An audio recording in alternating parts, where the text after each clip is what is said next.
Чакаме ли някого? Мисля, че не. Да припомним реда при потеглянето. Първо ключът.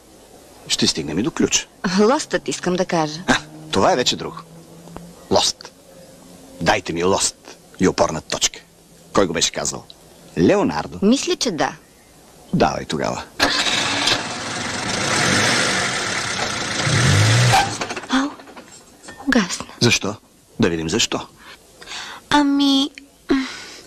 Искам да го направя, другар Родонев. Разберете ми, искам да взема книжка. Ми давай тогава. Съединител. Контакт.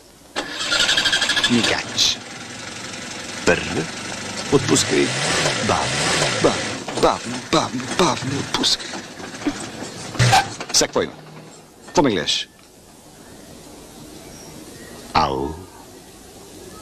Ти знаеш ли, че имаш страшни очи? Да.